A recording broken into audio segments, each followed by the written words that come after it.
Bem-vindos mais uma vez a um novo episódio do nosso podcast Fala com o Doc. Aqui você vai ter muita informação para a sua saúde, vai ter resenhas boas e, de vez em quando, algumas risadas também.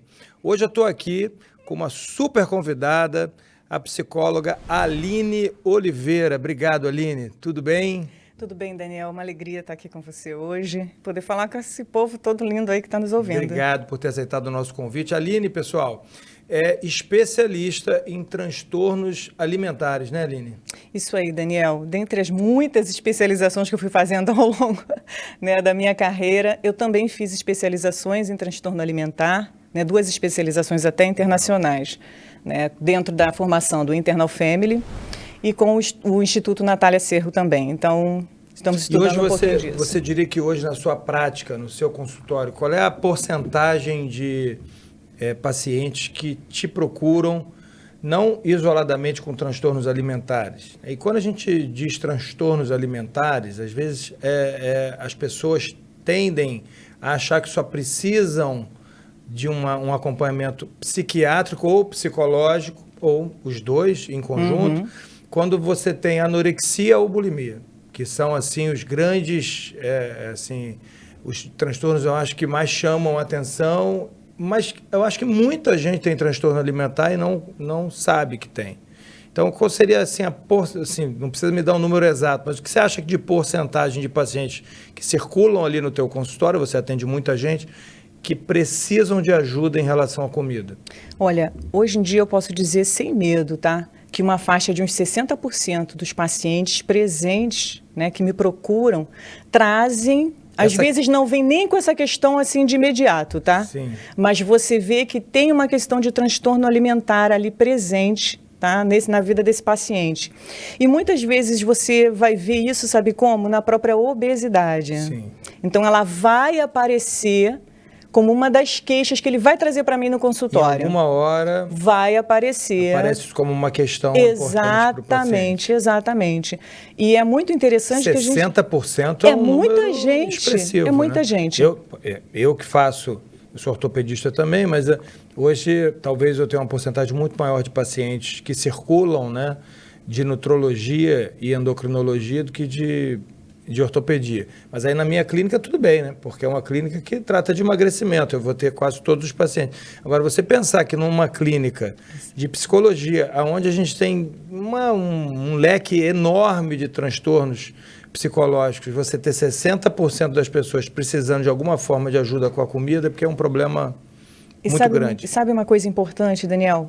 Depois da pandemia do Covid, eu pude observar, não só eu, quando eu coloco a gente, é porque eu tenho outras colegas que são as minhas mentoradas. Então, esse é um comentário de como que aumentou. Porque esse nível todo de ansiedade, esse nível todo de estresse que as pessoas passaram durante aquele período, fez com que as pessoas viessem a descontar isso aonde? Na comida. Na comida. A comida e na bebida também, né? Também, aumentou muito. As pessoas que começaram a usar álcool. Nada contra álcool, tá, pessoal? Quem me segue lá sabe que eu bebo bastante cerveja, bastante dentro do limite. É bastante para quem não bebe nada, né? Sim. Mas eu acho que aumentou muito, esse consumo. Assim, a pessoa acaba... o que acontece, assim? Me corrija se eu estiver errado, tá?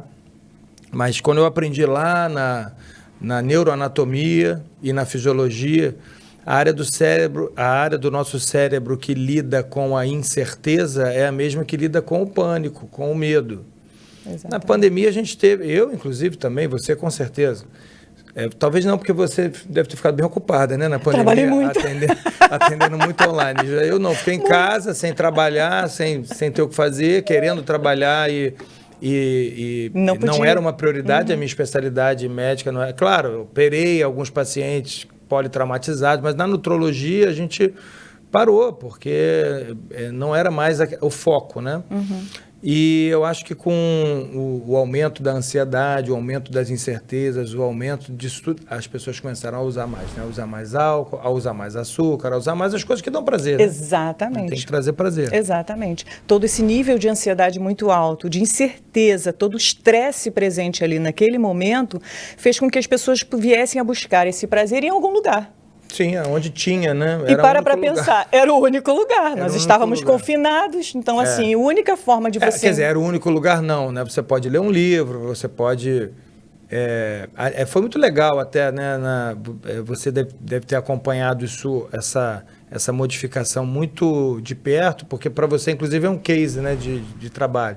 Como que, assim, os teatros começaram... Acabou o teatro, né? Os teatros começaram a disponibilizar as peças para você assistir de graça online, né? E não é só a comida e o álcool que a gente podia fazer, mas realmente eu acho que é o que traz o prazer mais imediato. Exatamente, era o que eu ia falar. O start é bem rápido. Na hora. Na hora. Você toma umas 3 cervejinhas e já tá alegre. Na hora, exatamente. Pois é, mas depois fica triste. Porque vem aí o ciclo depois. Isso a gente já vai falar que esse ciclo é terrível e é o que eu vejo também na minha clínica o tempo inteiro. Mas eu fiquei curioso, a gente estava conversando aqui antes de começar, você faz um método que não é tão utilizado, né? Eu anotei aqui para não falar errado. EMDR. O que é isso? O que é esse método? Exatamente, Daniel. O EMDR é uma abordagem psicoterápica que foi desenvolvida lá nos Estados Unidos, tá? Pela doutora Francine Shapiro. E é muito interessante que no começo ela trabalhava com veteranos de guerra. Por quê? Estresse pós-traumático. Estresse pós-traumático, né? E ela percebeu o quê? Que quando ela trabalhava com essas pessoas e pedia para elas movimentarem os olhos, elas conseguiam. Olha só, movimentar os olhos. Isso aí.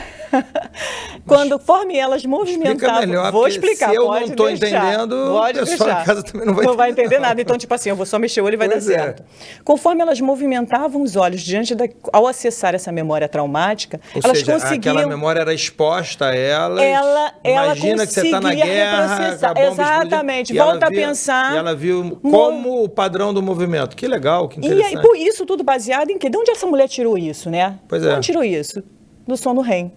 Que é um movimento dos olhos. Rápidos movimentos oculares. Exatamente. Naquela hora, quando você está dormindo, no sono REM, você está exatamente reprocessando tudo o que aconteceu durante o dia. Sim, é o momento que você lida com a parte psicológica. Exatamente. E aí ela começa a desenvolver esse método, fazer várias pesquisas, o americano trabalha com pesquisas, e ela percebe que não só para tratar o transtorno de estresse pós-traumático, mas também para outros tipos de transtornos. E hoje em dia, cada vez mais você vê nas pesquisas o quê? Que a base de todos os tipos de transtornos mentais é o quê? O trauma. O trauma. Então, tem que existir um trauma em algum lugar. Cada vez mais. Nem que seja lá... Você vai ver o trauma na base. Alguma hora você chega nesse trauma. Exatamente. Não sei se também, desculpa a minha ignorância psicológica, mas talvez seja também a base dos tratamentos que fazem aquela regressão para você lembrar do que aconteceu quando você estava na infância e tal, e às vezes você lembra de coisas que nem era para lembrar. É muito interessante que às vezes o paciente fala isso para mim, eles me perguntam duas coisas, eles falam assim, isso é hipnose? Eles têm essa preocupação. Isso é regressão? Então, assim, não é hipnose nem regressão, eu falo para eles. Então, explica para a gente já vai falar, gente, sobre obesidade. Eu sei que vocês querem que a gente diga sobre... A gente discuta sobre compulsão alimentar, fome emocional. A gente vai falar sobre tudo isso. E não vamos só falar, né? A gente trouxe aqui a especialista para ajudar vocês também. Mas agora eu fiquei curioso. Depressão não existe no tratamento? Regressão não existe no tratamento? Como é que é isso? Não, por quê? Porque na regressão, a princípio, a pessoa vai fazer aquele tipo de volta lá no útero da sua mãe, regride, volta, pensa, imagina. Não. Então, assim, você traz... Vamos pegar o exemplo do que a gente está trabalhando, tá? Então, aquele paciente que, de repente, chega no meu consultório e vai dizer assim, olha só, Aline, o Daniel passou para mim uma dieta para eu fazer, né? Um plano alimentar, que eu detesto essa palavra dieta. Um plano alimentar. Um planejamento alimentar, e eu não estou conseguindo fazer esse planejamento. Quando eu vou fazer esse planejamento, eu me sinto incapaz, incompetente, um fracassado. Sim. E aí ele chega para mim com essa queixa. E chegam muitos pacientes encaminhados por médicos por causa disso. Quando ele chega para mim, eu digo assim para ele, em que outros momentos da sua vida você também se sente assim? Ele vai me dizer, olha, eu sinto assim também quando eu estou diante de uma apresentação de um trabalho, quando o meu chefe me pede, eu também me sinto assim. Aí vem o voltar para trás, olha, que eu viro para ele e digo assim, E agora deixa o teu cérebro te levar para outros momentos na sua vida onde você começou a pensar isso a seu respeito ou a sentir coisas iguais ou parecidas a essa. Deixa que o teu cérebro vai contar para a gente aonde que isso começa, porque não foi sempre assim. Então a pessoa num nível consciente, ela mesma vai buscar dentro... Pô, peraí. Olha, eu me lembro, minha mãe falava... Pronto, aí você chegou no... Que a gente vai chamar de início do evento-chave. negócio. Eu digo que é o episódio que deu origem à série, Daniel. Tá. É o piloto. Mas dentro disso tudo, como é que funciona o negócio do movimento dos olhos? Então, ele vai lembrar lá, minha mãe, quando eu era pequeno, né? E ela pegava e me obrigava a comer tudo do prato. Sim. E dizia que eu só ia levantar quando eu acabasse de coisa comer. mais comum, né? É muito comum. Não Porque pode isso acabar. é pecado. Quantas vezes? Um parênteses, assim, eu falo isso muito com meus pacientes. Por que a pessoa não come vegetal? Porque o vegetal na criança é sempre assim, olha, se não comer o brócolis todo, não vai jogar bola. Exatamente, é E traumático. aí é sempre sempre relacionado com pô, o brócolis era o que me impedia de jogar bola, pô, porque Exatamente. tem que comer os vegetais. Então, hoje eu acho que isso está mudando um pouco, mas a minha mãe, a minha avó, elas eram assim. E outra coisa, né? Se você fica comportado, o que você ganha? Doce. O sorvete, o doce, a sobremesa. Recompensa. Então, como é que a criança, coitada, não vai construir isso na cabeça dela? Que o doce é bom. E é claro que existe também, sem querer cortar aqui o teu assunto, que a gente vai voltar para o negócio dos olhos, claro que existe a genética. Nós somos geneticamente programados. A gente lá, se a gente for lembrar, como quando a gente era colhedor, catador, a gente não tinha comida todo dia, a gente não tinha agricultura. A agricultura tem 13 mil anos e a gente tem 2,5 milhões de anos, sei lá quantos anos a gente tem. E a geladeira é muito menos, né? Então a gente não tinha comida todo dia. E aquela ideia de que a gente caçava mamute também é só Hollywood, é igual a regressão. É só tema de filme. A gente não brigava com mamute, nem com tigre. A gente catava ali o coelhinho e catava frutas e tal, e raízes. Então o ser humano, o ser humano ficava semanas sem comer. Porque geneticamente, quem sobrevivia mais, quem sentia mais prazer em comer. Então, a comida calórica, ela dá mais prazer. Sim, mais energia também para você aguentar. Você tinha que reter mais energia. Comia quando... Claro, tem essa parte. Mas eu acho que as gerações atuais, elas são muito moldadas por esse comportamento da mamãe e da vovó. Não, tá chorando, dá um pirulito, né? Tá chorando, dá uma cenoura, né, pra criança, dá um pirulito. Mas vamos voltar nesse negócio do olho aí, que eu tô bem curioso. Você vai fazer sessões comigo, Daniel? Vamos lá, vamos ver para onde que o meu olho vai virar. E aí, depois que você acessa essa lembrança, digamos que ele chegou nessa lembrança ali, onde ele não conseguia comer a comidinha. Ainda tem o irmão, ó. Tá vendo? Teu irmão come tudo. E aí já começa a criar um negócio com o irmão. Ó, eu sou incapaz, eu não consigo. Meu irmão é melhor do que eu. Olha só. Eu tô quase fazendo... Gente, eu tô fazendo aqui uma sessão aqui. É amiga da minha irmã aqui. Beijo, Lígia, se você estiver assistindo. É sobre isso. E aí você chegou nesse evento. A memória traumáticazinha tá ali. Aí eu pergunto pro paciente, de 0 a 10, o quanto te perturba agora lembrar disso? E aí só em pensar, aquilo já ativa o paciente agora 40 anos depois. Ele vai dizer assim, olha, me incomoda um 7. Tem horas que tem pessoas que você vê ela se transformar na tua frente. Ali, ó, ela entra naquela situação traumática. E aí você pega os acessos para essa memória, que é pensamento negativo, sensação corporal, emoção, a imagem. Peguei tudo isso? Agora eu vou pedir para você pensar nisso e você vai mexer os olhinhos para a direita e para a esquerda. Sim, mas no momento que você pede para ele começar a falar, você está observando o movimento do olho sem ele saber. Ele está paradinho, paradinho. Acessei tudo isso, tá? Sou eu sentado e minha mãe me criticando e me comparando com a minha irmã. O que você sente? Ansiedade. Aonde? Meu coração está acelerado. De 0 a 10, quanto te perturba? 7. O que isso faz você pensar de você de negativo agora? Que eu sou incapaz. Agora eu digo para ele assim, pensa nessa mensagem, movimenta os olhos e observa o que sente e o que surge a partir de agora. Ele fica calado. Isso é o maior barato. E ele está quietinho e mexe os olhos direita e esquerda, direita e esquerda, direita e esquerda. Eu só estou olhando, ele está calado. Direita, esquerda, direita e esquerda. Quando eu paro, eu digo assim, então, e agora? O que aconteceu? Aí vem toda a fofoquinha que eu digo de lá de dentro, que aconteceu, podem vir pensamentos, podem vir sensações corporais, lembranças. O cérebro vai dar um input de tudo isso que está enraizado. Na verdade, eu estava entendendo o contrário. Eu achei que você avaliava pelo movimento.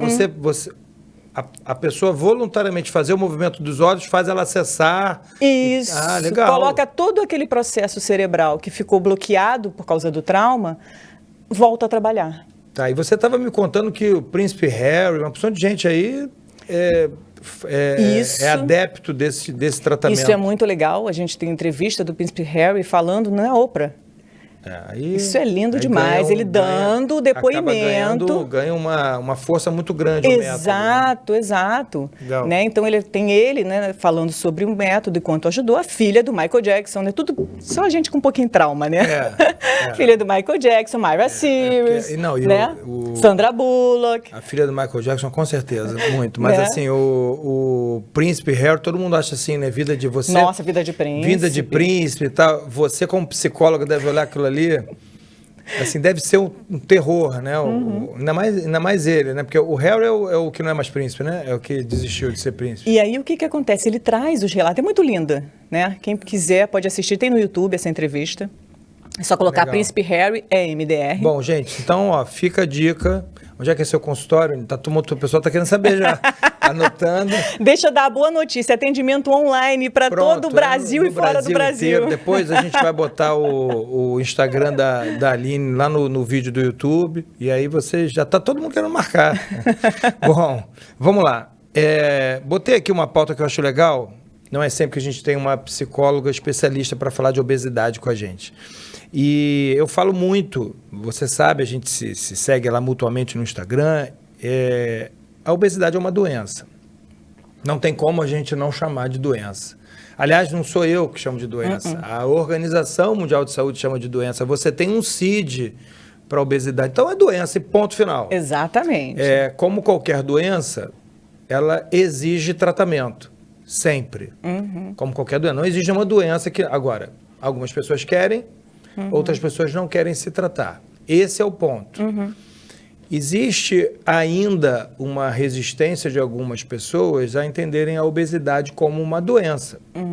Eu sou obeso pra caramba, obesa pra caramba e eu sou feliz. Que bom! Você tem que ser feliz, obesa, magra, rica, pobre, morrendo a mãe, morrendo o pai, ganhando a loteria. Você tem que ser feliz sempre, você tem que buscar a felicidade de alguma maneira sempre. Eu costumo dizer o seguinte, você tem que ser obesa, eu digo obesa porque lá na minha clínica 99,9% são mulheres. Então, até eu respeito as minhas pacientes, eu sempre falo obesa e não falo obeso, né? Porque eu atendo muita mulher. Os poucos homens que eu atendo, 90% são marido das minhas pacientes. E os outros 10% vão lá.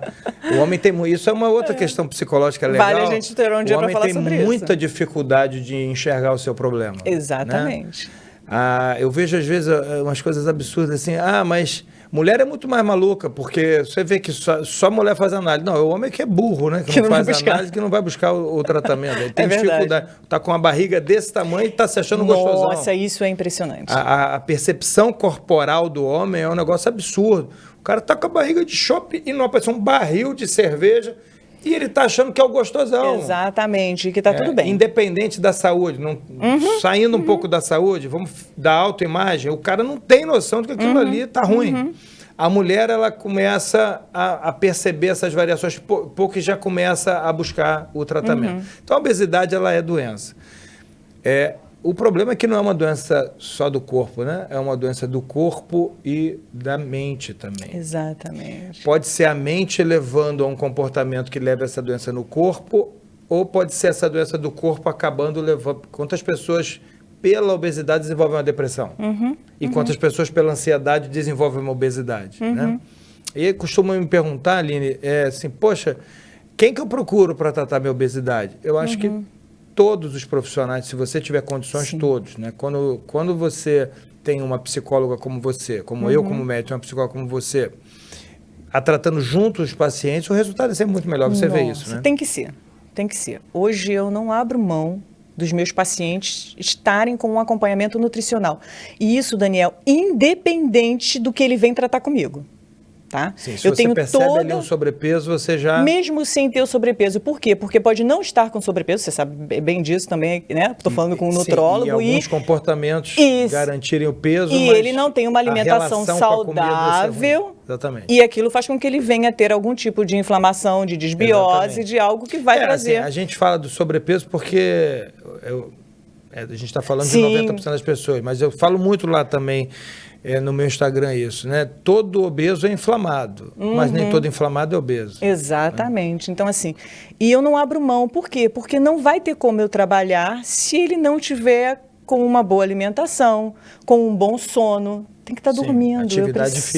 Atividade física. Então, assim, eu digo que é o mínimo. Para trabalhar a obesidade, tem que ser com equipe multiprofissional. Não tem jeito. Não tem jeito. Eu tenho que ter um nutrólogo acompanhando, eu tenho que ter um nutricionista acompanhando, às vezes eu vou precisar de um endócrino para ajudar também essa pessoa.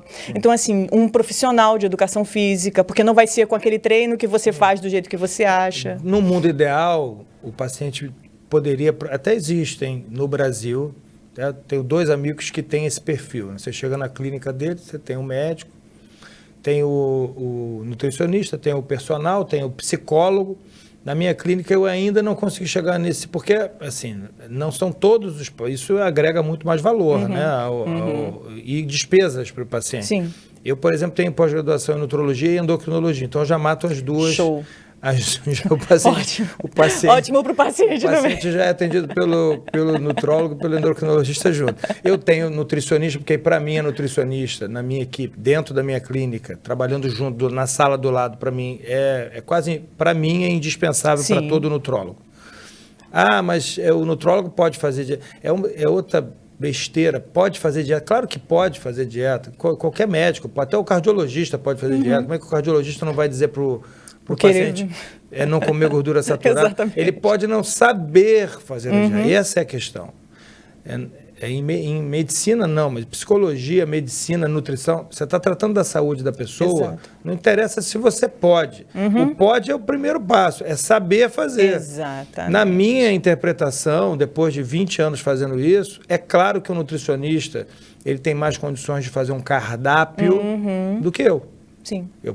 Como é que funciona lá? Eu falo, olha, você vai comigo agora ali na sala da nutricionista. Aí eu chego lá, Larissa, o nome da minha nutricionista, Larissa, vamos fazer uma dieta com tantas calorias, vamos diminuir um pouquinho o carboidrato, tal, porque ele tem uma insulina alta.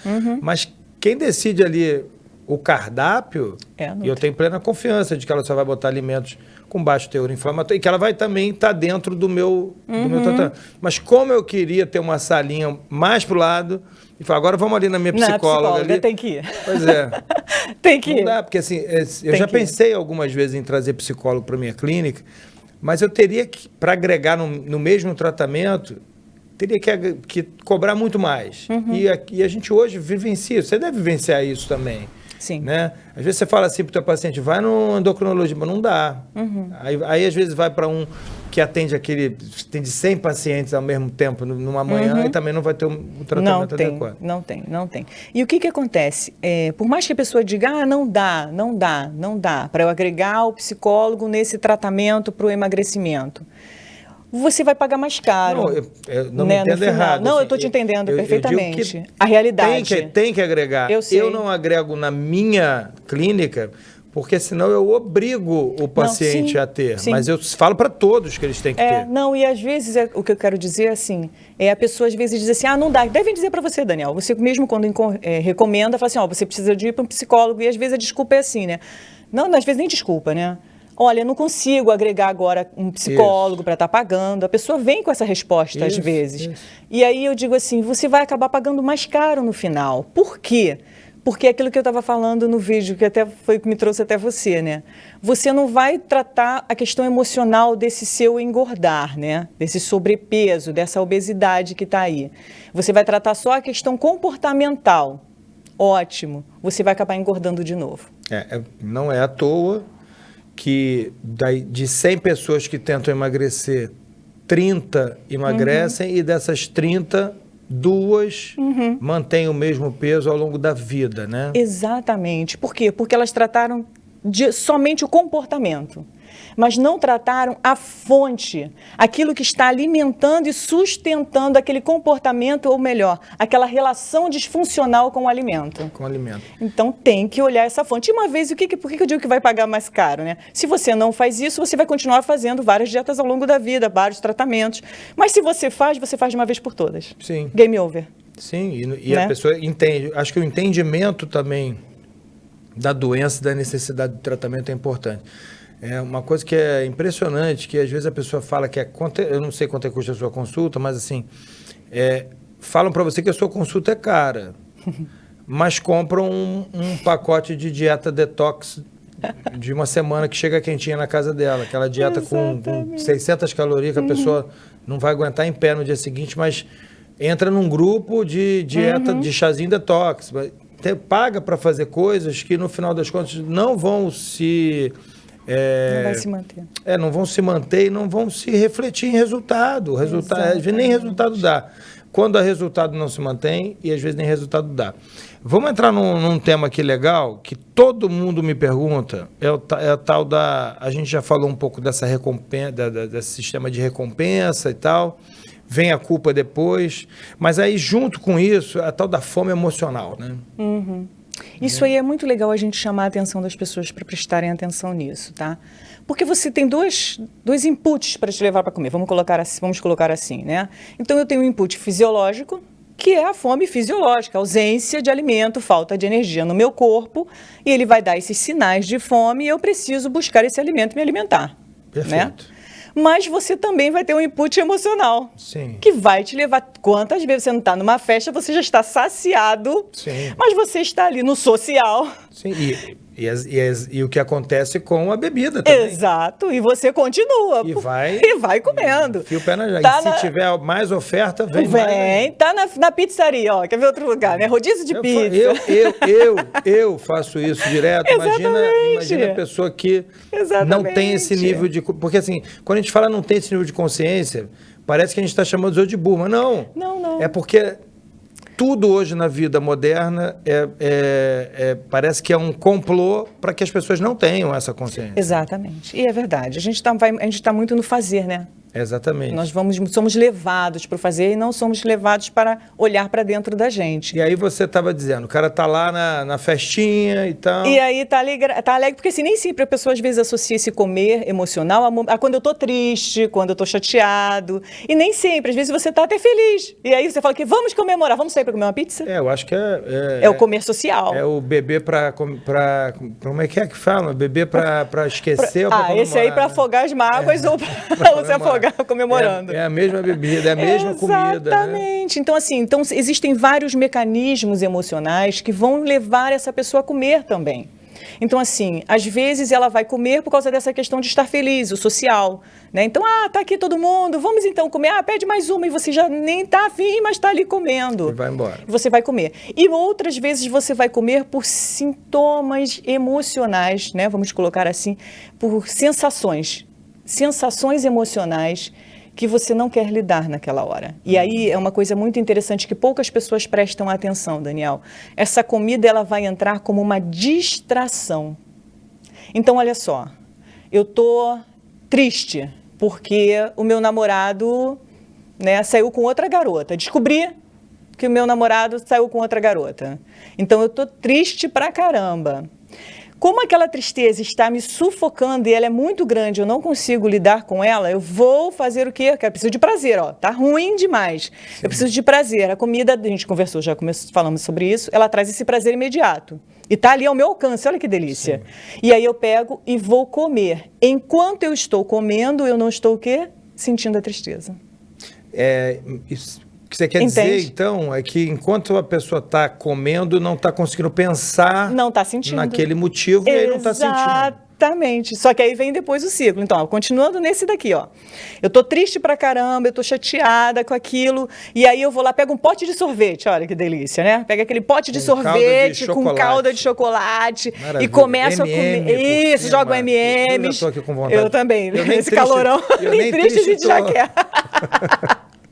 E aí você pega aquele potão assim, ó, e já começa a comer, ó. Aí você tá fazendo o quê? Tu tá distraído com sorvete, tá com M&M's. E aí, você esqueceu a tristeza. Psicologicamente distraído e imediatamente feliz com a serotonina lá em cima. Lá em cima, a dopamina já liberou tudo aquilo, feliz da vida, ó. Todo mundo sério, pum, aquela explosão. E a explosão rápida, se for gordura e açúcar, né? Na hora. Explodiu, aí você tá ali feliz, a tristeza já foi lá pro saco, vou ficar quietinha lá embaixo. Só que depois que você come, esse aí é um prazer imediato, mas também é um prazer rápido. A tristeza volta e ocupa aquele espaço. E aí ela não vai vir sozinha, ela vem com quem? Com a culpa.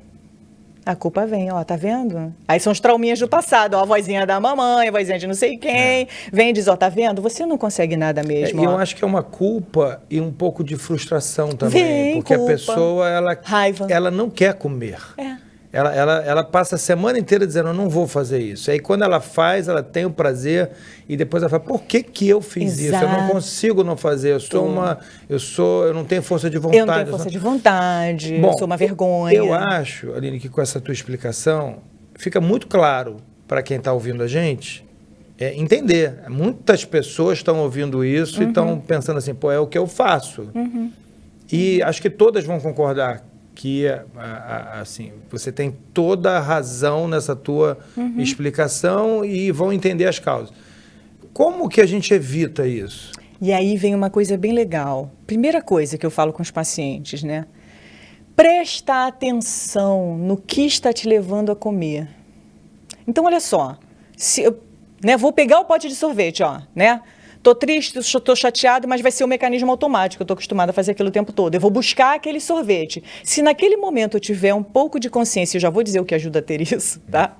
Se eu tiver um pouco de consciência, eu vou parar e vou conseguir frear e parar. Peraí, mas por que eu tô comendo esse sorvete? Eu tô triste, eu tô com raiva, eu tô decepcionada, eu estou o quê? Que é olhar o que está me movendo em direção àquela comida e aquele prazer. Sim. Uma vez que eu tomo consciência, vem o segundo passo. Como é que eu vou lidar com isso? Tristeza, eu vou chorar. Eu vou chamar um amigo para desabafar, eu vou marcar uma sessão com a minha terapeuta, tipo, eu preciso. Vou caminhar na praia, como eu adoro. Aí vai sair para a praia, vai andar de bike. Eu vou buscar outras coisas que não seja a comida para me dar o prazer que eu estou precisando naquele momento. Essa é uma das estratégias que eu ensino para os meus pacientes quando vêm com essa questão. Quando chegam nessa situação. Exato. Então, assim, a primeira coisa, o que eu posso utilizar, o que me dá prazer além da comida? Muitos não sabem. Tá? Muitos pacientes não sabem te dizer o que sente. Aí dentro do teu tratamento, uma das tuas funções é fazer ele descobrir isso. São as primeiras coisas, antes de eu começar a pensar em trabalhar nas questões traumáticas. Porque eu tenho que entrar com algo de imediato já com eles. Então, assim, vamos lá. Primeira coisa, como eu falei assim, como é que eu consigo ter essa atenção, né? Meditação. Não adianta. São inúmeras as pesquisas cada vez mais falando do poder do mindfulness para trazer essa atenção plena, essa consciência. Não adianta. Uma autoconsciência. Uma autoconsciência, entende? Então, assim, isso é muito lindo, eu estudo também sobre isso, né, que o mindfulness, ele fortalece as áreas cerebrais que freiam. Olha, que legal. Isso é muito legal. Que conseguem ter essa força, ó, de frear esse impulso. Sim. Então, quanto mais eu tiver prática, mais esse freio vai estar fortalecido. É como se fosse uma musculação. Para quem está ouvindo a gente, não é uma coisa que vai acontecer da noite para o dia, senão seria muito fácil. Não. Mas é um treinamento. Vai. E, assim, os relatos é lindo de ver, tá? E, às vezes, uma coisa legal para a gente aproveitar, assim, a pessoa fala assim, Aline, pô, eu não consigo meditar, cara, eu sou muito ansioso, né? Eu sou agitadão, acelerado. E eu já gravei vários, né, vídeos sobre isso, falando que você consegue fazer mindfulness escovando o dente. Sabia dessa, Daniel? Não sabia, não. Vou fazer. Vou te dar a dica, eu vi. Vou te dar a dica. O que é o mindfulness? É você ter uma atenção plena no presente. Vamos resumir bem, tá? Então, eu já falei isso, foi muito engraçado. A pessoa, cara, escovando o dente, olha só, você vai escovar o dente? Desliga o celular e procure estar presente enquanto você está escovando o dente. Eu frequentemente escovo meus dentes vendo, no meio de uma conversa de celular, vendo aquele negócio que eu estou esperando para me responderem. Olha aí. Olha aí. Eu vou te dar a dica. Então, assim, pode ser, né, eu falo para o paciente, Aline, eu não consigo, então vamos lá, vou te ensinar. Vai escovar o dente, você escova o dente todo dia. Deveria, Sim. Pelo menos uma vez. Mais de uma vez. Pelo menos. Idealmente. Naquela vez que você estiver escovando o dente, desliga o celular e procure estar presente, assim, ó, prestando atenção no que está acontecendo. O sabor da pasta de dente, como é que é aquilo na tua boca, como é que é sentir aquilo. O teu pensamento vai voar, porque a pessoa fala assim, eu não consigo parar de pensar.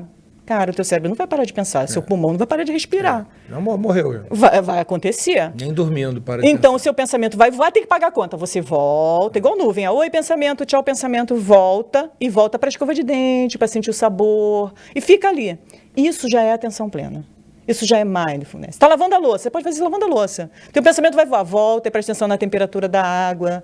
Tomando banho. Tomando banho com atenção plena é sensacional.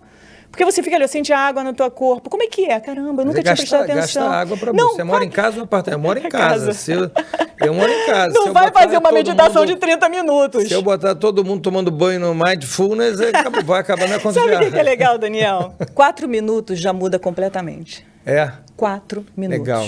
Não é legal, porque, assim, eu acho que é uma forma de você trazer isso, a gente está brincando, claro, mas é uma forma de você trazer isso para o paciente falar, eu não tenho tempo de fazer meditação. Não tem desculpa. Se você toma banho, pelo menos uma vez ao dia, você escova os dentes 2 vezes ao dia. Vamos fazer nesses horários. Exato. Vamos aproveitar esses horários que você tem. E a resposta é muito boa.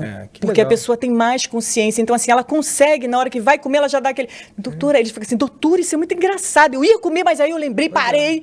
Eu falei, não, peraí, eu tô triste, eu tô chateada, eu tô com isso. Não, eu vou falar com meu marido que eu tô chateada com ele, ao invés de eu comer e ficar gorda.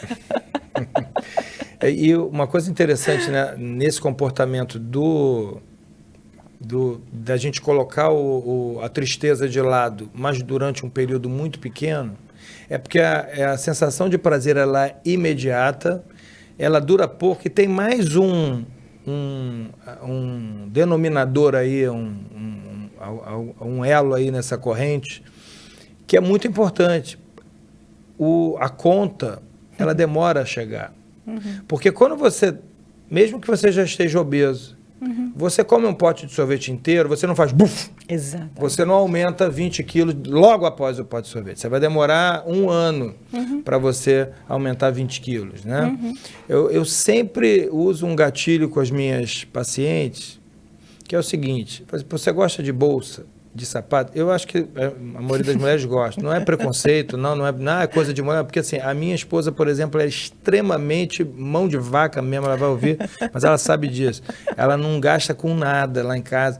Mas assim, bolsa e sapato é um negócio que agora na Black Friday até tomou um golpe aí com promoção de sapato que não existia, porque achou que está na promoção, porque é na cabeça dela, é uma coisa que dispara um gatilho, é sapato e bolsa. E eu acho que muitas mulheres, se a minha que é pão dura gosta de sapato e bolsa, acho que todas gostam. Voltando aqui, por que essa mesma mulher, que ela não consegue se segurar para comer o pote de sorvete inteiro, quando ela está no shopping, ela não sai comprando todas as bolsas que ela gosta, porque o cartão de crédito chega 2 semanas depois a conta. Exato. Não vai chegar só 2 anos depois. Ela vai ter que lidar com aquele problema que ela criou rapidamente. A obesidade ela é cruel nesse ponto. Exato. Você só lida com o problema e vamos assim, se o problema for a composição corporal, ela demora algum tempo para chegar, mas se o problema real for ficar diabético, for ter um problema grave de saúde, pode contar aí 20, 30 anos para chegar esse problema, vai chegar. Sim, e é um problema de saúde que foi construído durante 20 anos, então o médico tem dificuldade de reverter isso, não nem de forma rápida, às vezes a gente nem reverte, né? Às vezes a gente tem que tratar o paciente de forma contínua. Então, eu acho que esse trinômio, na verdade, é você ter uma sensação de prazer rápido, ele durar pouco e a conta demorar para chegar. Esse que é o grande lance. E sabe o que mais? Se retroalimenta, né, Daniel? Porque olha só, vem a culpa, não vem a conta rápido. Aí vem a culpa, vem a vergonha, né? Vem toda aquela sensação ruim de comer, a frustração, a raiva, né? A raiva, vem muita raiva. E aí o que eu vou fazer? Vou comer de novo.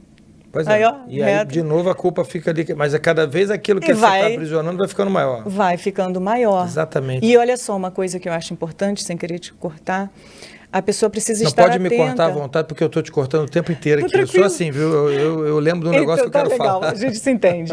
E por quê? Porque às vezes vai aparecer outro tipo de compulsão, tá? Isso é uma coisa muda importante, o comportamento. porque você está tamponando, ó, a tristeza, a raiva, você está entendendo? Ó, você está só escondendo, isso está indo para debaixo do tapete, vai explodir em doenças, muitas vezes doenças psicossomáticas também. Sim. né? Ela vai aparecer, ela vai estourar de algum jeito.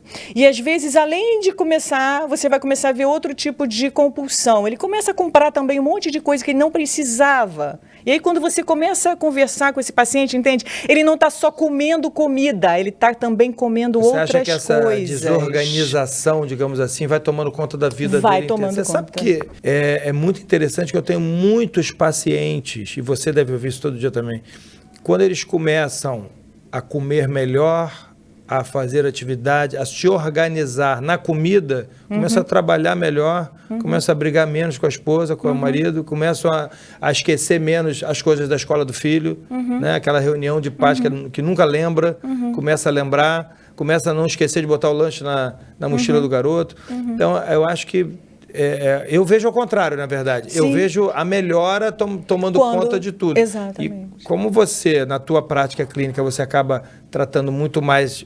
A pessoa te procura quando começa a ficar ruim, né? Porque eu acho que o ideal seria todo mundo fazer terapia antes que ficasse ruim, mas não faz. Não faz.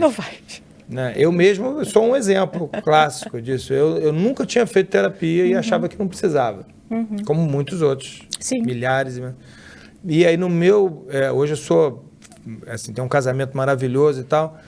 E o meu primeiro casamento também foi muito bom enquanto assim... Enquanto durou. Pois é, mas eu acho que o casamento é esquisito. Vou mudar um pouco de assunto aqui, aproveitar que eu estou com a psicóloga aqui, virar uma Vamos aproveitar. Como tudo na vida, a relação com a comida também, assim. Quando você começa a permitir alguns movimentos disfuncionais e você vai, não, tudo bem, só hoje.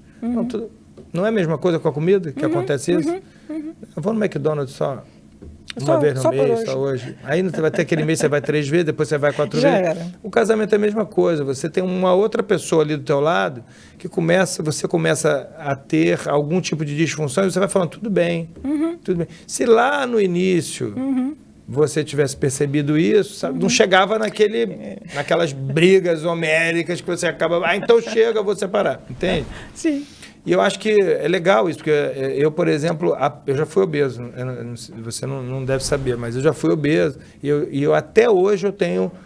eu falo para minhas pacientes, não me dá panetone, porque se me der... Panetone é um negócio, começa a chegar perto do Natal, panetone é um negócio que é a única coisa que para mim eu não consigo. Sim. E eu acho que hoje eu já me dou um luxo de nem querer mais resolver meu problema com panetone, porque é só com panetone mesmo. Então, me dá um panetone, eu como ele inteiro. Igual o pessoal come cupcake, eu como panetone. Eita. Pois é, mas é só panetone, é uma coisa que ficou panetone na minha vida. Tudo bem. Entende? Então, eu me deixo, porque é panetone. Mas... falei do panetone. Olha, o negócio do panetone é tão grave para mim que eu falei e esqueci o que eu estava falando no resto. Estou pensando aqui que tem um panetone na cara. Então, assim, eu acho que essa disfunção... Você ia falar que você foi fazer terapia. Pois a memória da psi. E aí eu pela primeira vez, quando eu me divorciei, eu fiquei meio mal. Eu falei, vou ver qual é. Estava namorando já a minha esposa, que faz terapia desde sempre e não larga por nada nessa vida, graças a Deus. Ela tem um equilíbrio emocional muito bom por conta da terapeuta dela, com certeza, né? E ela falou, você vai ter que fazer, cara. Estava namorando com ela, falou, você tem que fazer terapia, porque não vai dar pra gente continuar namorando. E hoje eu sou, casado com ela, feliz da vida. Mas você sabe que eu comecei a falar uns negócios lá com a terapeuta que nem eu sabia que me incomodava. E na comida é a mesma coisa. Exatamente. Se a pessoa não sabe o que está levando ela a fazer aquilo, ela tem que descobrir. Você tá dizendo, um vídeo que eu vi seu no Instagram, que eu fiquei assim, bem impactado, foi o negócio da ponte, né? Como é que é? Conta essa história da ponte aí. E sabe, assim, eu só vou falar uma coisa antes da ponte, senão eu vou esquecer, que eu acho muito importante, sabe, Daniel? Essas pessoas também, elas são muito julgadas pelos outros, né? Você não emagrece porque você não quer. Direto, você não tem força de vontade. Você não tem força de vontade. Isso me deixa assim, sabe? Por quê? Porque não é isso. Teve um vídeo meu que eu perdi minha conta no Instagram. Foi? Já tive 2 vezes, já perdi a conta 2 vezes. A minha conta já foi... foi clonada? Não, clonada não, foi tirada do ar? Encerrada pelo Instagram. Não, a minha foi clonada. Já 2 vezes o Instagram, porque é o robô, né, que encerra. Aí quando muitas pessoas se sentem ofendidas... não sabia disso não. Aí começam a te denunciar e o Instagram bloqueia. Aí você tem que fazer uma defesa. Já aconteceu 2 vezes. Uma vez Pô, acho que a pessoa me segue, me perguntar na caixinha de pergunta o que ela faz para perder 10 quilos em 8 dias, porque tinha um casamento. Eu mandei cortar a perna e aí me bloquearam. Depois me desbloquearam. Mas essa foi o seguinte, esse negócio de julgar. Acontece muito comigo, no teu Instagram deve acontecer também, a pessoa mandar uma mensagem, uma pergunta, para que a minha resposta seja um motivo para enfiar na cara de outra pessoa. Você percebe claramente. E aí uma botou assim... Nessa que foi interrompida temporariamente a minha conta. Chama minha irmã de Peppa Pig. O que você acha que... Minha mãe diz que eu não estou ajudando. O que você acha? Chama minha irmã de Peppa Pig. Ela chama a irmã assim. Eu chamo a minha irmã de Peppa Pig. Minha mãe ou meu marido diz que eu não devo fazer. O que você acha? O que essa pessoa queria? Que eu falo, não, eu acho que você está ajudando sua irmã e tal. Eu acho que você é uma escrota, só isso. E aí o negócio bloqueou e tal, as pessoas ficaram... Porque é muito fácil você... Julga. Rolha de poço. Exato. Você não tem... E olha só, a gente está mostrando aqui nesse podcast que não é bem assim, não. Querido, se a pessoa, se fosse só dependente de força de vontade, da pessoa querer emagrecer, ela já estava magra. Sim, todo mundo quer. Exato. Não quero, passa o que a pessoa está passando. Mas é difícil. É porque tem todas essas questões emocionais que fazem com que ela não dê conta de cuidar dela mesma, de ter responsabilidade com o que ela precisa fazer. E são questões emocionais que são mais fortes do que ela. É aquela coisa do eu sei que eu tenho que fazer, mas eu não consigo. Por quê? São questões e barreiras emocionais. E aí, falando da ponte, né? E às vezes esse cara, ele acaba incorporando um negócio de que eu sou porque eu quero, eu sou felizão assim, eu sou... E aí, quando chega nesse ponto, não dá mais. Ele não procura mais E assim, a ponte. Eu já te interrompi duas vezes. Não, eu acho. Isso aqui é fácil. A memória de si vai trabalhando. O que acontece? A pessoa acaba... Muitos pacientes chegam e dói o coração, sabe? Quando eles chegam ali assim, do tipo, Aline, não tem mais jeito para mim. Eu realmente não tenho força de vontade, eu realmente não consigo. Então, assim, destrói, né? E ainda bem que chegam lá para mim. E aí, o que eu falo muito, Daniel? Porque se não adianta, o que a gente já falou aqui antes, a pessoa que quer emagrecer, ela só se preocupar em mudar o comportamento. Então, assim, ela vai lá, ela recebe aquele planejamento alimentar, ela vai fazer aquele planejamento alimentar, ela vai se esforçar para aquilo, tá? Mas se ela não olhar o que a gente está falando aqui, ó, o que na verdade é aquele gatilho emocional que faz com que ela tenha esse tipo de relação com a comida, ela não vai conseguir. Porque é o que eu falo assim, ó, você tem duas opções, né? Você viu alguém se afogando, tá? Você tá ali na beira do rio, toda hora passa alguém se afogando. Aí tu vai lá, pega a boiazinha e joga, que são essas coisas. Faz tal exercício, respira, faz o mindfulness, faz não sei o que lá, coisas que eu mesmo já disse aqui. Mas eu falei, é o começo do meu processo. Joga a boia, tirei você. Pô, vem outro. Daqui a pouco, aí o mesmo cara tá ali se afogando de novo. Aí tu, cacimba, eu tô pegando ele de novo. Vem de novo. O que é melhor? Você continuar jogando boia para ele, que é ajudando ele a emagrecer, mas ele volta para o rio de novo. Ou você ir lá na ponte e descobrir quem é que está jogando esse cara no rio. Mandar prender. E resolver. Prende o cara. O jogador da Exatamente. Prender o cara, resolveu o problema. Parece, mas faz muito sentido. Isso fez muito sentido quando eu vi no teu vídeo. E a gente Ou seja, a pessoa fica lidando, isso quer dizer, a pessoa fica lidando com uma situação atrás da outra, fica se equilibrando nas situações. Exato. Aí você falou no início do podcast, às vezes nem obeso tá. Às vezes essa pessoa não tá obesa, mas ela vive a vida resolvendo essas situações para não ficar obesa. Exato. Então é a relação com a comida que é disfuncional. Exatamente. Então, se você não for olhar, que é uma outra metáfora que eu gosto muito, eu escutei nesse dia no congresso, que ele falou assim, o problema é que a gente olha muito para o sintoma, que é o peixe que está se debatendo no anzol. Então, assim, o peixe está preso no anzol. O que você vai tentar resolver? Ele está se debatendo no anzol. Não, você tem que tirar o anzol dele, caramba. Sim. Não tem que fazer o peixe parar de se debater. Segurar o peixe. Exato, que é o que a gente tenta fazer muito. Então, assim, eu gosto do MDR por causa disso. Porque ele não vai trabalhar do tipo, faz o exercício tal, faz não sei o que lá, faz não sei o que, para tentar resolver o sintoma. Não. Ele vai buscar a causa. Por via de regra, sempre você tenta Você vai buscar, exatamente. MDR é isso, é você buscar a causa. Quem é que está te jogando o cara dali da ponte? Vamos ver o que é. Vamos ver aonde começou. O episódio que deu origem à série. E na série. obesidade é muito comum, né? Começar na infância isso, né? A maioria das vezes. Muito comum o ser humano, eu falo que a gente nunca confirma nada 100%, né? É sempre uma caixinha de surpresa. Mas assim, eu posso dizer que 99,9% dos nossos traumas foi na infância, nas relações primárias. Na infância. Sim. E a gente eu observo muito nas famílias assim que eu atendo. Existe um padrão, assim, né? Assim, um padrão familiar ali. Exatamente. Que você vê, porque às vezes tem ali um ponto fora da curva, mas é sempre um padrão. A pessoa está inserida naquele padrão e não consegue, coitado, sair daquele padrão, né? É muito difícil. Assim, isso não é só com obesidade, né? Não. Isso é com várias coisas. Com tudo. A forma que a pessoa se relaciona com as suas finanças, com dinheiro e tal. Você vê, vem às vezes de um padrão familiar. Vê o pai fazendo, vê a mãe fazendo e faz. E olha, eu ainda vou te dizer mais, às vezes transgeracional, tá? Que vem passando de uma geração após a outra.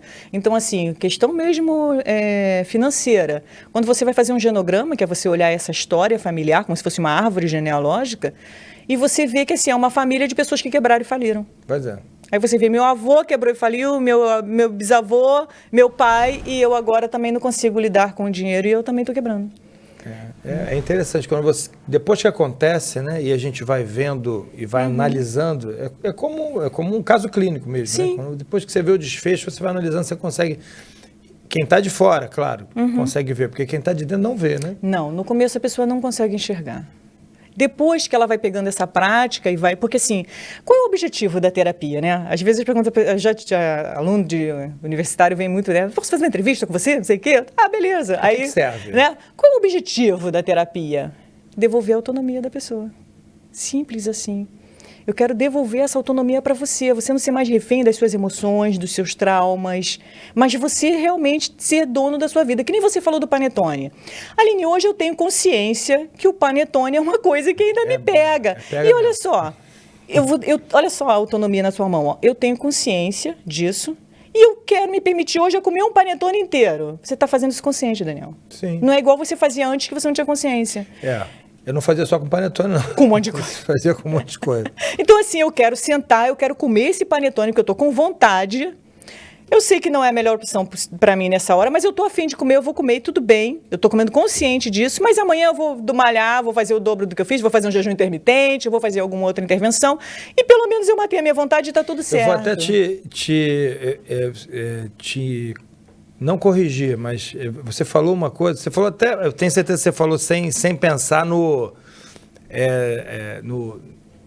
cerne ali da questão. Você falou, eu vou comer o panetone, eu vou fazer o dobro. É exatamente isso que eu falo para os meus pacientes não fazerem. Não, sim. Isso aí é uma intervenção sua. Não comer Não, digo assim, comer o panetone e fazer o dobro, não, come o panetone, faz igual. Faz igual que você faz todo dia. Sim. Porque justamente se amanhã eu fizer o dobro, eu virei escravo daquele panetone. Boa. E ele tá me fazendo fazer o... Não vai fazer o dobro, porque são 365 dias no ano. Verdade, Quantos dias eu vou comer o panetone? Boa. Eu entrevistei aqui a Sharon Azulay, que é proprietária da Blue Man, e ela me contou que quando ela fez ela mudou de vida e tal, ela teve uma mudança corporal e de saúde muito, muito grande, e ela tá me contando que o marido dela... não tinha tido ainda, né? Isso é legal, até depois vou te dar o Instagram lá do marido dela, porque é muito legal. E ela sempre incentivava ele e tal. E ele é um cara, acho que é matemático, engenheiro, físico, ele é um cara de exatas. Sim. E ele fez uma planilha. Tem tantos dias no ano, tantas semanas. Se eu treinar tantos dias, estatisticamente, E o cara criou um grupo que é chamado 200 e não sei quanto, que é o dia que... Tantos dias que tem... Hoje tem diversos... Que é mais ou menos assim, o que ele fez consciente, o que todo mundo deveria fazer inconsciente. Ou seja, 200 e cacetada dias no ano você faz certo. E os outros dias você faz errado. E quando você está fazendo errado, tudo bem, porque você fez 200 e tantos dias certo. E não vai fazer diferença na tua vida. Agora, se você fizer 200 e tantos dias certo e os outros 200 e tantos dias errado, e os outros certo, não vai funcionar. Sim, Né? Porque sim. sempre vai ter uma desculpa. Assim, desculpa, aí estou eu que também falando de desculpa, não é desculpa, mas sempre vai ter um motivador. Sim, Natal, sim. depois tem Ano Novo, vamos fazer a conta aqui, Natal, depois Ano Novo, depois Carnaval, depois Páscoa, depois Festa junina, depois Halloween. E aí Halloween, e no meio disso tudo tem a festa de comemoração da firma, tem o aniversário, se a pessoa tem 3 filhos, tem o aniversário dos 3 filhos, tem o seu aniversário, tem o aniversário da sua esposa, tem o aniversário da mãe. Não tem, sempre vai ter alguma coisa para te tirar do foco. E você estava falando agora há pouco sobre a dieta, a gente estava falando de dietas restritivas e tal. Você falou assim, vai fazer aquela dieta que vai fazer um esforço. Depois de todo esforço tem que ter uma recompensa. Se a dieta for um esforço, lá na minha clínica e diversos outros colegas fazem assim também, e é o método, não é que é o certo ou que é o errado, é o que eu acho que é o certo. A gente faz déficit calórico muito baixo. O paciente, ele sai de lá e eu digo, olha só, cara, olha só, fulano, se não fizer, não vai dar certo. Se não fizer, quase 100%. Mas o meu 100% que eu estou pedindo para você fazer, não é difícil de fazer. Você vai comer bastante. Show. Porque senão a pessoa, sempre que você sai de um tratamento, você quer fazer 100%. Pô, se eu dou uma dieta de 700 calorias, a pessoa vai tentar fazer 100%, vai fazer 2 semanas. Terceira semana vai ser, aí vai comprar e aí exatamente, ela vai se frustrar, né? Você botou uma meta que ela não vai alcançar. Não vai alcançar. Ela vai se frustrar, o que ela vai fazer? Ela vai comer mais ainda. Então ela vai comer e não vai te contar quantos que eles mentem. Sim. Eles não contam. Vai comer, não vai contar. E assim, a meta, e quem está traçando a meta sou eu, e ela vai assim, pô, não é possível. Pô, esse cara, ele trata uma porção de gente. Ela vai achar que só ela que não consegue. Exatamente. E, na verdade, e aí você reforça todos os fantasminhas dela. Todos eles. E eu estou tirando dessa paciente a chance dela ser tratada, porque ela vai ter uma frustração, ela vai ficar 2 anos sem tratar. Ela não sai de um consultório de um nutricionista ou de um nutrólogo que faz uma conduta dessa, ela sai no mês seguinte para ir para outro, não. Ela se frustra, ela tenta, ela fica mal, ela fica deprimida muitas vezes, porque aí a depressão vem, né? A depressão é uma pergunta que só você, eu não sei, você vai poder A depressão como doença, ela não pode ser mediada apenas pela obesidade, né? Não, como doença você vai ter várias... Não, digo assim, a obesidade não pode ser uma causa da doença, a depressão. Ou você acha que a obesidade tem uma... A obesidade causar a depressão, sim, essa é a sua dúvida? Depressão, doença. Sim. Ou a pessoa fica ali numa síndrome depressiva que não é a doença, a depressão. Porque existe uma diferença, né? Sim. Né? E sabe o que acontece assim? Então, a pessoa que... O que a gente vê cada vez mais, sabe? A gente bota nome, bota rótulos, tenta colocar tudo numa caixinha para um modo de se organizar. Mas se você for prestar atenção na dinâmica daquela pessoa, né? Você mesmo ali com os pacientes que você trata, você vai ver que assim, ele é obeso, mas ele também é ansioso, ele também traz um quadro de depressão, ele é depressivo. Então você vê que, na verdade, essas doenças, esses transtornos, eles estão conversando, o que a gente vai chamar de comorbidade, o tempo inteiro. Então ali, Entende? Estágios não, mas em intensidades diferentes. Percebe? Então, assim, você vai ver muita comorbidade. Então, assim, muitos transtornos conversando ali presentes o tempo inteiro. Então, assim, para pensar, uma pessoa que é obesa, né? Se ela já vem com um quadro depressivo ao longo da vida, né? Então, ela já vem, antes de ser obesa, ela já teve um quadro de depressão antes. Pode fazer isso aflorar mais e se Entende? E aí, quando ela começa a engordar, aquilo que já estava, de repente, um pouco mais controlado, ela pode voltar àquela depressão e ela desandar aquele negócio todo que já não estava bem. E você frequentemente deve fazer diagnóstico disso no seu consultório. Entendeu? Você vai perceber. As pessoas nem sabem, né, que não, tem. Quando você vai... Eu sou neuropsicóloga também, né? E aí, quando você vai fazer uma avaliação ali com aquela pessoa, você vai ver que ela traz uma queixa, mas que ela também, além da obesidade, ela tem uma depressão leve. Sabe? Entendi. E aí você vai precisar tratar faz também. Todo sentido. E é muito interessante que dentro dessa lógica nossa de buscar quem está derrubando ela da ponte, se eu encontro quem está derrubando da ponte, eu tiro ela desse rio que é o rio depressão, o rio obesidade, o rio disfuncionabilidades na vida dela. É maravilhoso isso. Então, eu acho que você estava me perguntando quanto tempo era de podcast, olha lá, 58 minutos, já parece que a gente ainda tem 2 horas aqui para conversar, é sempre assim. E a gente depois pode marcar mais uma vez. Sim, vai ser um prazer estar aqui com você. Eu acho que todo mundo aí está interessado em saber um pouquinho mais sobre você, porque você trouxe aqui questões muito importantes. Eu vou deixar na descrição do vídeo, mas a tua arroba lá, pelo Instagram consegue marcar consulta? Consegue. É arroba Aline Oliveira, _PSI, de psicóloga. Aline Oliveira, _PSI, pessoal, anota aí, o meu já está gravado aqui, eu já anotei. Obrigado, tá, Aline? Vamos marcar mais outras vezes, a gente pode fazer algumas lives também no Instagram, porque eu acho que ajuda muito as pessoas a terem consciência, a consciência do problema, tudo na vida, né? Se você, eu tinha um professor muito querido que já faleceu, quer dizer, meu filho, se não faz o diagnóstico, você quer tratar como? Sai dando remédio, não trata ninguém, você tem que ter o diagnóstico. Exatamente. E por que seria diferente nas questões psicológicas? Não são, é a mesma coisa. Sim. Né? Sim. Obrigado, tá, Aline? Um prazer, querido, Obrigado estar aqui mesmo. com você. Pessoal, fechamos aqui mais um episódio com a Aline, foi maravilhoso. E a gente vai trazer, compromisso meu, trazer a Aline de volta aqui para a gente fazer mais um papo, tá bom? Tchau, beijo.